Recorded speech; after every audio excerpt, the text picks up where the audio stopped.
waa dufcaddii toddobaad oo ka tirsan ciidamada kumaandoosta ee gorgor ee xoogga dalka Soomaaliyeed oo tababar loogu soo xidhay magaalada Isbaarta ee dalka Turkiga waxaana munaasabadan ka qayb galay saraakiil ka socotay dawladaha Soomaaliya iyo Turkiga ciidamada dhameystay tababarka ayaa iyaguna dhoolatus iyo gaata ka ciyaar halkan ku soo bandhigay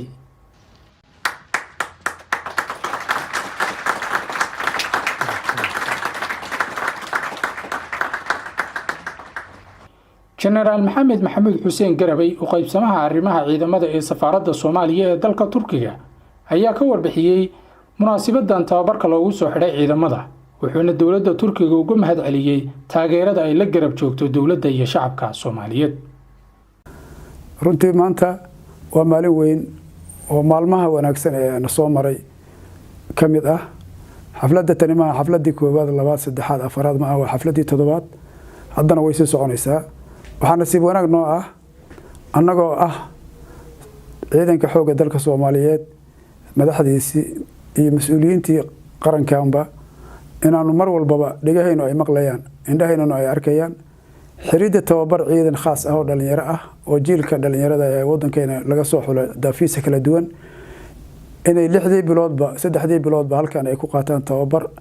khaas ah oo firqada danab ah tababarkaas oo loogu talagalay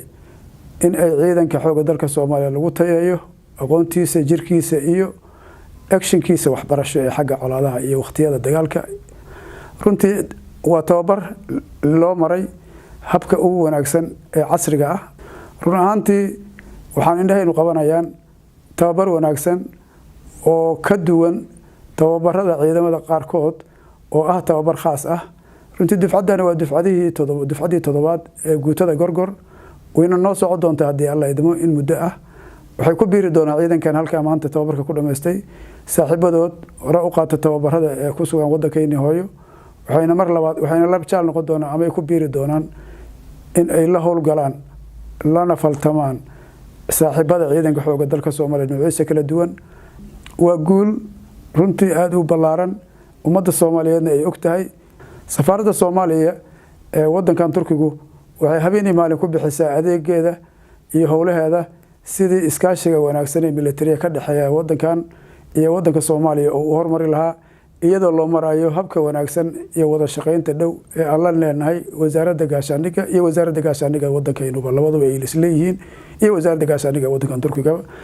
taa macnaheedu wada shaqeynteedu waxay abuurtay ay dhalisay kalsooni wanaagsan sidaas darteed waxaa maanta farxad weyn noo ah anigoo ku hadlaya magaca safaaradda Soomaaliyeed ee waddankan Turkiga anigoo ku hadlaya magaca wasiirka wasaaradda gaashaandhigga anigoo ku hadlaya magaca taliyaha ciidanka xoogga dalka Soomaaliyeed iyo dhammaan ciidanka qalabka sida waxaan leenahay hambalyo ayaan leenahay waxaan ilaahay ka rajaynaynaa in ay noqdaan dhalinyarada tani kuwii dalkooda iyo dalkooda uu ku diirsado shacabka Soomaaliyeed ee la tabaaleysan amni daradana inay wax ka bedelaan waqtiyada soo socda waana ka bedeleen runtii haddana way ka bedeli doonaan waxaan ku hanweynahay inay si dhow ula shaqeyn doonaan shacabkooda walaalana ay ka dhigan doonaan garabna ay u raadsan doonaan shacabka Soomaaliyeed kalsoonidoodana ay kasban doonaan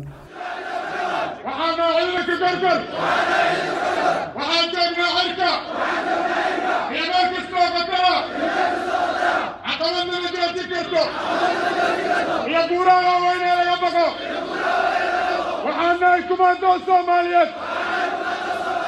cadowga waxaa ku dilnaa gacanbira meel kastoo joogaan cirka dhulka badda saxaraha iyo deegaanka lama deegaanka mar kastii meel kasta diyaar madiin